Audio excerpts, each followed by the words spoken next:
तर नाशिकमध्ये म्हसरूळ परिसरामध्ये शिवाजी महाराजांच्या शिवराम मंदिरामध्ये आज जणू दिवाळी साजरी केली जाते। मंदिराला आकर्षक अशी फुलांची सजावट करण्यात आली आहे। मंदिरात सकाळीच विधिवत अशी पूजाही करण्यात आली।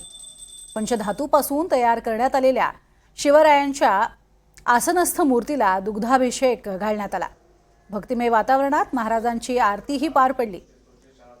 भल्या पहाटेपासूनच शिवभक्तांची दर्शनासाठी इथे गर्दी पाहायला मिळते। दरम्यान या मंदिराचं वैशिष्ट्य नेमकं काय आहे जाणून घेतले आमचे प्रतिनिधी प्रांजल कुलकर्णी यांनी। राज्यभरात शिवजयंतीचा उत्साह बघायला मिळतोय। नाशिकमध्ये म्हसरूळ परिसरामध्ये शिवरायांचं एक मंदिरच आहे आणि या मंदिरामध्ये अगदी सकाळपासूनच पूजा आरती दुग्धाभिषेक जो आहे तो पार पडलेला आहे। नक्की काय काय इथे कार्यक्रम पार पडत आहेत हे आपण जाणून घेणार आहोत। माझ्यासोबत केदार नाना आहेत, त्यांच्याशी आपण बोलूयात। केदारजी, काय नक्की या मंदिराचं वैशिष्ट्य आहे?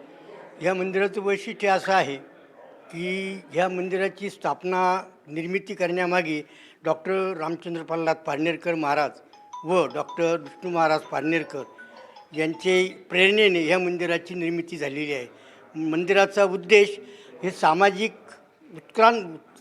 उत्क्रांती व्हावी, उन्नती व्हावी, याकरता प्रत्येक व्यक्तीची उन्नती होणं गरजेचे आहे। त्याकरता शिवरायांचा आदर्श पुढे ठेवून आणि पूर्णवाद तत्त्वज्ञान जे आहे त्या पूर्णवाद तत्त्वज्ञानाच्या माध्यमातून आणि शिवरायांच्या वैशिष्ट्यपूर्ण अशा त्यांच्या जीवनशैलीतून आपल्याला प्रेरणा मिळेल आणि यांच्या तत्त्वज्ञानाने आपल्याला चालण्यासाठी वागण्यासाठी जो काही प्रेस मिळेल त्यातून आपण आपलं जीवन उन्नत करू शकतो, ही त्याच्या मागची मुख्य उद्देश आहे। ह्या मंदिराची निर्मिती 19 जानेवारी 2001 रोजी झालेली आहे। त्याला आता 24 वर्ष पूर्ण होऊन आता 25व्या वर्षात रौप्य महोत्सवी वर्ष म्हणून आम्ही जाहीर केलेलं आहे।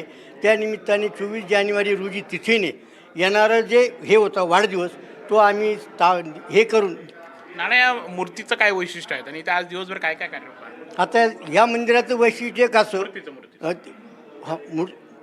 मूर्तीचं वैशिष्ट्य असे की शिवरायांची जी मूर्ती आहे हे औरंगाबाद येथील जे कलाकार आहेत त्यांनी ह्या मूर्तीची निर्मिती केलेली आहे आणि हे पंचधातूची मूर्ती आहे।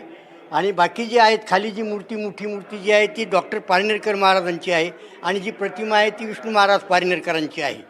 आणि याच्यामधला उद्देश अगदी स्पष्ट आहे, तो सामाजिक ही चळवळ आहे आणि या सामाजिक चळवळीच्या माध्यमातून आपल्याला ही राष्ट्राची बांधणी करायची आहे आणि त्याकरता आमचा खटाटोप आहे। कॅमेरामन विकी पॉवरसह प्रांजल कुलकर्णी, NDTV मराठी, नाशिक।